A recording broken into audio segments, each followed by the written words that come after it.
नमस्कार प्रिय दर्शकों, हाजिर हूं मैं जन्म कुंडली अध्ययन करने के लिए। एक जन्म कुंडली लेकर आप सबके सम्मुख उपस्थित हुआ हूं। यह जन्म कुंडली एक युवती की है। आइए हम सभी मिलकर इस जन्म कुंडली का अध्ययन करेंगे।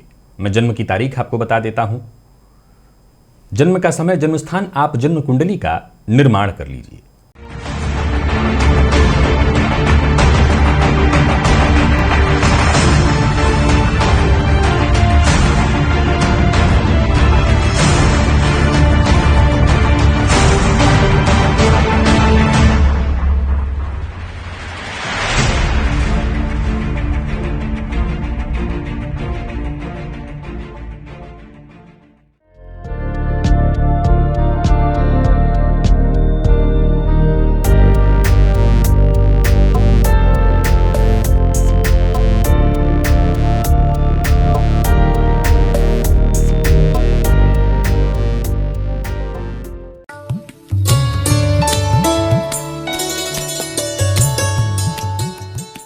जन्म की तारीख है 15 जून 1999 और जन्म का समय है प्रातः 7:45। जन्म स्थान है कोटा, राजस्थान।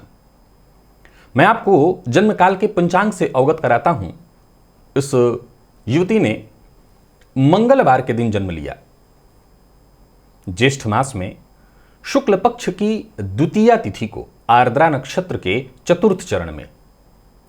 शूद्र वर्ण, मनुष्यगण, मिथुन राशि, ये वायु तत्व की राशि है और बुध इस राशि के राशिश होते हैं, मिथुन लग्न। और देखें अगर आप इस कुंडली को तो लग्नेश लग्न में ही बैठे हुए हैं 20 अंश 32 कला के साथ, पुनर्वसु नक्षत्र में, जो कि देव गुरु बृहस्पति का नक्षत्र है। इस युवती को वर्तमान समय में शनि की दशा चल रही है, जो कि 2018 से जारी है और 2037 तक शनिदेव की ही दशा रहने वाली है, जो कि इस कुंडली में अष्टमेश और साथ ही साथ भाग्येश होकर के जाकर के कुंडली के लाभ भाव में बैठे हैं। और मैं आपको बता दूं, भरणी नक्षत्र में ये नीच राशि में, हालांकि ये नौमांश में नीच के नहीं हैं, परंतु नीच राशि में जाकर के बैठे हुए हैं। एक साधारण सूत्र कहता है कि जन्म कुंडली में जब भाग्यपति लाभ में या लाभपति जाकर के कुंडली के भाग्य में बैठे हों तो ये अच्छा ही होता है। शनिदेव यहां पर नीच राशि में बैठे हैं, लेकिन देव गुरु बृहस्पति भी वहीं पर बैठे हैं। हालांकि एक बात आपको मैं बता दूं कि गुरु और शनि के बीच की अगर दूरी को हम मापें तो 3 अंश पर देव गुरु हैं और 18 अंश पर शनि, यानी इन दोनों के बीच दूरी तो काफी है। खैर, इस कुंडली को और जरा समझने का प्रयत्न करिए। इस कुंडली का बलाबल कहां है? तो लग्न में। लग्न में ही, हालांकि लग्न का मान 27 अंश है, परंतु लग्न में ही बुध का होना, यानी जन्म कुंडली और चंद्र कुंडली इस जातिका का एक ही है। भद्र महापुरुष योग है लग्न में, यह अत्यंत श्रेष्ठ है। बुध चंद्रमा की युति लग्नगत होना यह अत्यंत श्रेष्ठ है। और अगर आप देखें तो बुध और चंद्रमा से गुरु शनि का 3रे 11वें का संबंध, तो वहीं गुरु से शुक्र का 4थे 10वें का संबंध बन रहा है, जो कि बहुत अच्छा माना जाएगा। और एक पॉइंट है इस कुंडली में, अगर देखा जाए तो है तो ये जातिका मनुष्यगण की, लेकिन जन्म इस जातिका का मंगलवार के दिन हुआ है। मंगलवार के दिन जन्म होने से भी कहीं ना कहीं पुरुषार्थ में वृद्धि तो होती है। लग्नपति जब भी किसी कुंडली के लग्न में होते हैं तो निसंदेह उस कुंडली को बल प्राप्त होता है। तो इस कुंडली का एक सबसे बड़ा प्लस पॉइंट लग्नेश का लग्नगत होना। चलित जाकर के देखने से पता चलता है कि कुछ परिवर्तन चलित में है, जैसे देव गुरु फल लाभ का न दे करके कर्म का दे रहे हैं, और मंगल जो है पंचम का फल न दे करके चतुर्थ का फल दे रहे हैं। ये चलित देखने से पता चलता है। षडबल में इस जातिका की कुंडली में मंगल सबसे बली, सर्वाधिक बली मंगल दिखाई पड़ रहे हैं। और कारण यह है कि ये मंगल चित्रा नक्षत्र, जो कि स्वयं उनका नक्षत्र है, चित्रा नक्षत्र में दृग्बल उनको मिल रहा है। तो इसके चलते, हालांकि मैं आपको एक और बात बता देना चाहता हूं कि इस कुंडली के लिए सर्वाधिक अकारक ग्रह के रूप में है मंगल, पर फिर भी षडबल में सबसे बली है। प्रिय दर्शकों, अगर आप मेरे दर्शक हैं तो मैं एक बात सदैव कहा करता हूं कि कुंडली में सबसे पहले लोग पूछते हैं कि कौन सा ग्रह मारक है। जो तो शास्त्र में कारक अकारक मारक ग्रहों की चर्चा है, लेकिन सदैव ध्यान रखिए कि कोई भी ग्रह कारक अकारक मारक नहीं होता। भाव कारक अकारक अथवा मारक होते हैं, और भावपति बनने के कारण कोई भी ग्रह कारक अकारक बन जाता है। जैसे मिथुन लग्न की कुंडली में 6ठे से 6ठा लाभेश और 6ठेश होने के चलते मंगल सर्वाधिक अकारक ग्रह बन जाते हैं, मारक भी। परंतु ये बैठे हैं पंचम में और फल चतुर्थ का दे रहे हैं गुरु के सामने, उनका दृष्टि संबंध, और अगर देखा जाए तो राहु शुक्र एक साथ, वो भी मंगल से केंद्र का संबंध बना रहे हैं। लग्नेश मंगल से नवम पंचम योग का संबंध और चंद्रमा का भी नवम पंचम योग का संबंध। याद रखिए कि चलित में ग्रह जहां दिखाई पड़ रहा है, इसका मतलब उस भाव का फल दे रहा है वो यहीं पर। अब मैं आपको बता दूं कि इनके कुछ प्रश्न पूछे गए हैं इनके लिए। मैं आइए इनके प्रश्नों को ले लेता हूं। वर्तमान में शनि की दशा में बुध का अंतर चल रहा है।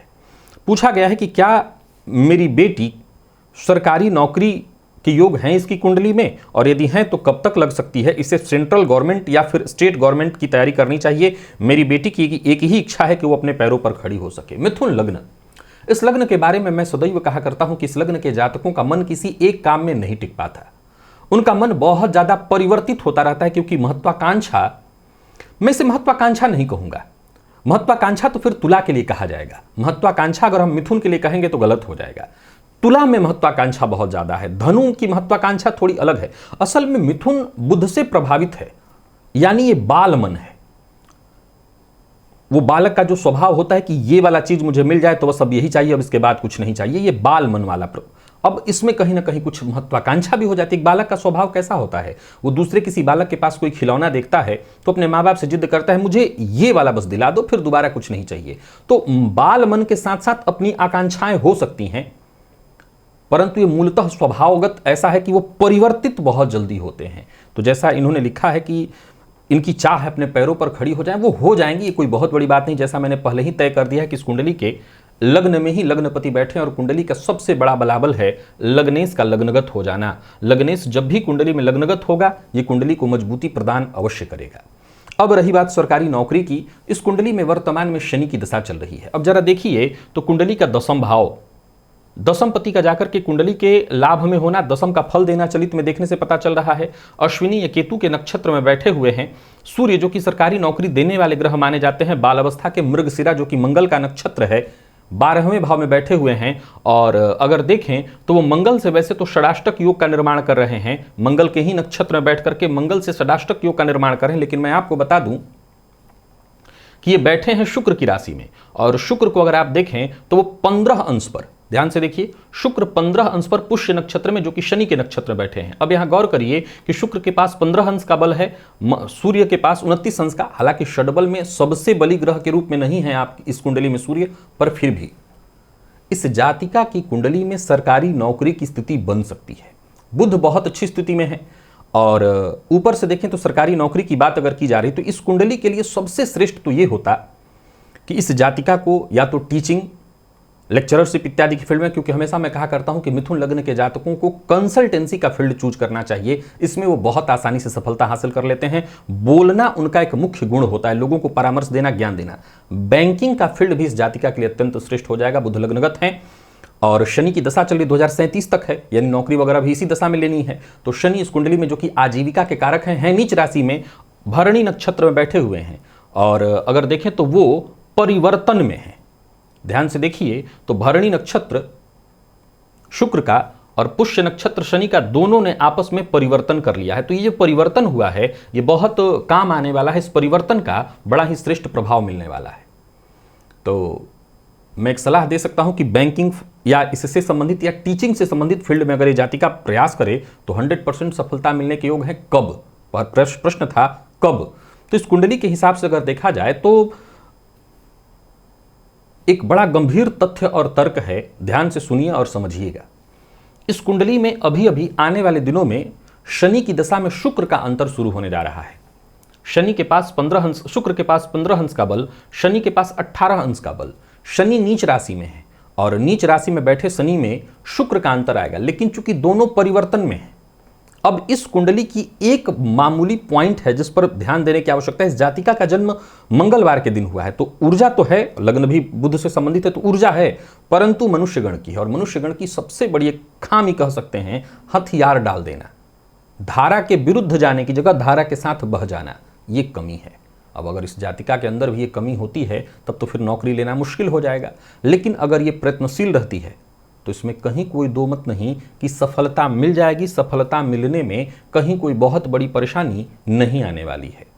प्रिय दर्शकों, इस कुंडली के लिए अगर देखा जाए तो शुक्र को सर्वाधिक योग कारक ग्रह कहा गया है, और वो शुक्र जाकर के कुंडली के दूसरे भाव में बैठे हुए हैं, कर्क राशि में है परंतु शनिदेव के नक्षत्र में बैठे हुए हैं, गुरु के साथ उनका केंद्र का संबंध बन रहा है। इस अवस्था में शनि में शुक्र का अंतर इस जातिका के जीवन काल में कहीं ना कहीं एक विशेष परिवर्तन की स्थिति उत्पन्न करेगा। जब शनि में केतु का अंतर इसको चल रहा होगा, अगर और अच्छे से और मेहनत करे, पुरुषार्थ करे, तैयारी करे, तो मुझे लगता है कि अगले 1 साल के भीतर भीतर यानी 24 लास्ट होते होते ये नौकरी के लिए तैयार होगी और नौकरी इसकी हो जाएगी। तो या तो टीचिंग या बैंकिंग, इन दोनों ही फील्डों में, अब ये सब तो सेंट्रल के ही जॉब हैं, नौकरी इस जातिका को मिलेगी, अपने पैर पर एक खड़ी हो सकती है। किसी ने इसकी कुंडली देखकर कहा था जीवन साथी शराबी होगा, इसके पिता ने पूरी जिंदगी नशे की लत में बिता दी है, घर में हमेशा कलह का वातावरण रहा है, इस वजह से यह विवाह ही नहीं करना चाह रही। सप्तम पति जाकर के कुंडली के लाभ भाव में बैठकर के सप्तम को देख रहे हैं, सप्तम पर उनकी दृष्टि है, फल दे रहे हैं दशम का। बुध चंद्रमा की दृष्टि सप्तम पर, सप्तम भाव पर अगर पाप ग्रह के रूप में देखें तो किसी भी ग्रह की दृष्टि नहीं है। अब यह है सप्तम, अब यह है पति और यह है पति का स्वास्थ्य। तो यहां पर 6वें भाव में सूर्य बैठे हैं, राहु शुक्र की युति द्वितीय भाव में, और मैं जैसा कि देख पा रहा हूं गुरु अश्विनी नक्षत्र में मंगल के नक्षत्र में बैठे हुए हैं। देखिए, एक बात आपको बताना चाहता हूं, बड़े ध्यान से सुनिए और बहुत ही ध्यान से समझिए। ये जो प्रश्न लिखा गया है, इसके पिता ने यानी इसकी माता ये सब पूछ रही हैं, इसके पिता ने जिंदगी भर नशे की लत में अपनी जिंदगी बिता दी, घर में हमेशा कलह का वातावरण रहा। देखिए, अगर आप मेरे कार्यक्रम को देखती हो तो मैं एक बात सदैव कहा करता हूं कि जिन बच्चों के माता पिता का दाम्पत्य बहुत सुखद नहीं रहा है, कम से कम उनके दाम्पत्य को मैंने अपने जीवन काल में बहुत सुखद कभी नहीं पाया। इसके पीछे एक बहुत बड़ा तर्क है, और वो है कि कहीं ना कहीं उनका एक अंतर्मन जो है वो सुखद दाम्पत्य जानता ही नहीं है कि क्या होगा। मैं बता दूं कि मिथुन लग्न की कुंडली में सप्तम पति देव गुरु बृहस्पति बनते हैं, और देव गुरु बृहस्पति यदि सप्तम पति हो तो पति हो सकता है थोड़ा कम पढ़ा लिखा भी हो, लेकिन ऐसा बिल्कुल नहीं होगा कि एकदम से गलत आदतों की वो शिकार हो, बुरी आदतों का वो शिकार हो। मेरे सामने नौमांस भी इस जातिका का खुला हुआ है, और नौमांस भी इसका चूंकि मिथुन लग्न का ही नौमांस है, फलतः वर्गोत्तमी इसकी कुंडली बन जाती है।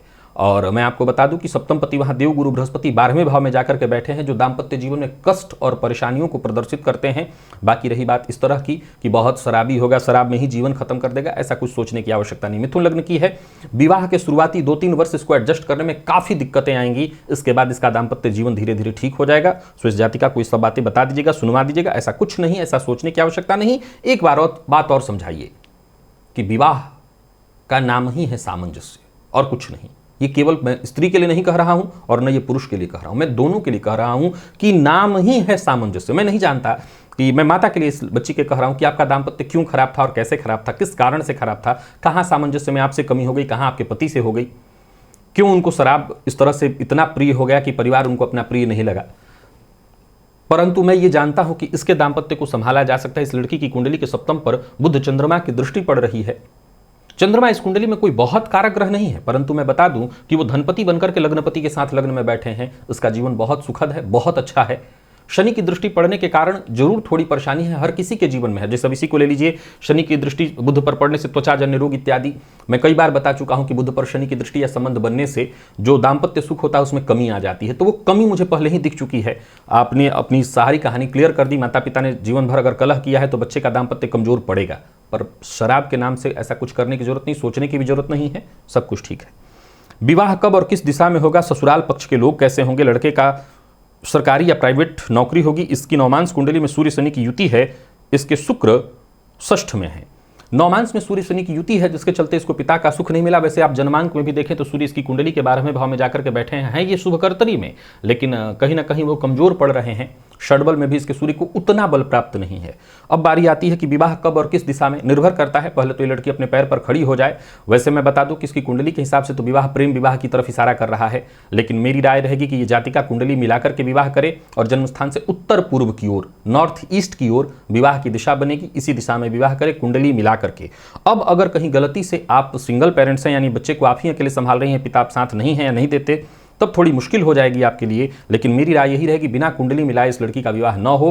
प्रेम विवाह करती भी है तब भी कुंडली मिला के करे। तो उत्तर पूर्व में विवाह कब होगा, इस प्रश्न का जवाब देखिए, आपकी बेटी योग्य है विवाह की, 1999 की है और गुरु की दशा इसको चल रही है। देखा जाए तो गुरु इसकी कुंडली के गोचर कुंडली में लाभ में इस समय चल रहे हैं, जिनकी दृष्टि सप्तम पर पड़ रही है, तो विवाह का वर्ष तो अभी भी चल रहा है। ऐसा नहीं कह सकते कि विवाह के लिए हमें कोई विशेष इंतजार है, लेकिन मेरी राय है कभी कम से कम 1 वर्ष और इंतजार करिए।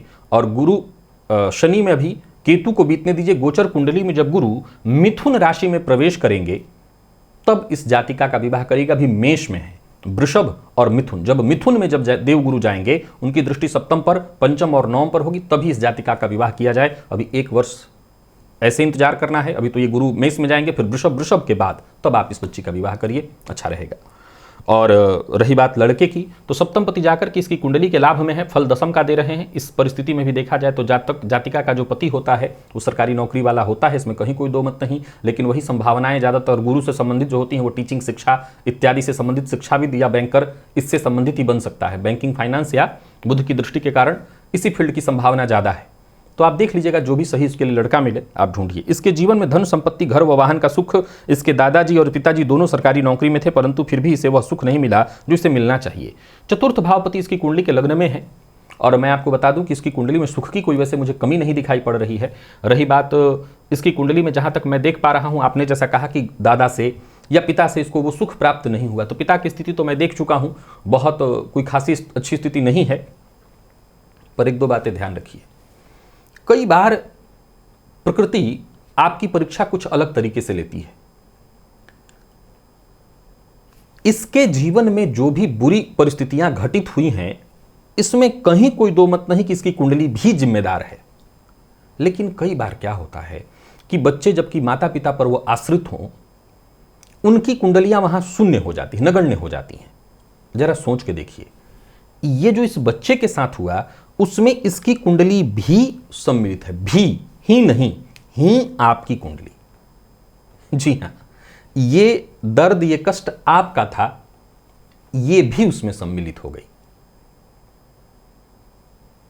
जब आप ऐसी यात्रा पर हों जिसमें वाहन चालक आप हों और सवारी आपके पीछे हो, तो अगर वाहन चालक को कोई कष्ट होगा, अगर गाड़ी का एक्सीडेंट होगा, तो भले वाहन चालक वाहन चला नहीं रहे थे, वाहन का वो संचालन नहीं कर रहे थे, उनकी मनमर्जी नहीं चल रही थी, पर फिर भी वो उस दुर्घटना के शिकार हो जाते हैं। तो इसकी कुंडली में ऐसे कोई बहुत बुरी स्थिति नहीं कहूँगा, भले बीच के शनि की दशा 18 में आई है, इसके बावजूद इससे पहले गुरु की दशा इसको चल रही थी, तो इस लड़की की कुंडली में, इस युवती की कुंडली में कोई ऐसी परेशानी नहीं थी। अब जाहिर सी बात है, मैंने क्या कहा कि अभी पिछले दिनों ढैया थी, अगर सिद्धि यही करना है तो मैं उतना तो कर ही सकता हूँ। ढैया अभी बीते दिनों इसको चल रही थी, उसके पहले भी जाहिर सी बात है 7.5 के बाद ढैया आई होगी। पर ठीक है, वो कहीं ना कहीं आपकी कुंडली का कष्ट था, तो माता अगर पीड़ित हुई तो साथ साथ ही बच्ची भी पीड़ित हो गई। रही बात इसके सुख और संपदा की, इसकी कुंडली में वो सब कुछ है और पर्याप्त मात्रा में है, इस मामले में कहीं कोई कमी मुझे दिखाई नहीं पड़ती है। अब अलग बात है कि हर कुंडली की अपनी अपनी कुछ कहानी होती है। जैसे इसकी कुंडली के चतुर्थ भाव को अगर देखा जाए तो किसी भी ग्रह की दृष्टि नहीं है, केतु की दृष्टि है, लेकिन फिर भी इसको, इसके चतुर्थ भाव को कहीं ना कहीं सुप्त ही माना जाएगा। तो चतुर्थ भाव सुप्त हो तो ऐसा नहीं है कि सुख नहीं मिलेगा, चतुर्थ भाव सुप्त होने के बावजूद सुख मिल सकता है। इस भाव में दिग्बली होने वाले ग्रह चंद्रमा और शुक्र हैं, जो कि दोनों के दोनों के पास बल है, भूमि, भवन, वाहन, इन सभी चीज़ों का सुख इस जातिका के जीवन में है और पर्याप्त है, तो उसके लिए चिंतित होने की जरूरत नहीं है। दादा ने और पिता ने नहीं भी दिया, चलेगा, कोई दिक्कत नहीं। इसके घर में लोगों से कम ही बनती है, खासकर माँ होते हुए मुझसे तो बिल्कुल ही नहीं बनती। यह न्याय प्रिय है, इसके चलते यह वहाँ भी गलत साबित हो जाती है जहाँ सही हो। मिथुन लग्न का स्वभाव ही ऐसा होता है, मैं न्याय प्रिय भी कह सकता हूं और इसको थोड़ा जिद्दी भी कह सकता हूं। बच्चों का अपना एक स्वभाव होता है कि वो जो कह रहे हैं वही सही है, सबको मानना पड़े। जाहिर सी बात है, जब घर का माहौल ही बहुत अच्छा ना हो तो वहाँ जब यही कहे वही सही हो तो जरूरी नहीं है। और फिर इसकी कुंडली में चंद्रमा लग्न में ही बैठे हैं, तो थोड़ी सी स्थिति है। और आपने अभी अभी जो बताया कि माँ से नहीं बनती, तो इसके पीछे भी रीजन है चंद्रमा पर शनि की दृष्टि, और ऊपर से इसका जो जन्म हुआ है शुक्ल पक्ष की द्वितीया को हुआ है, जहाँ चंद्रमा बेहद कमजोर होते हैं।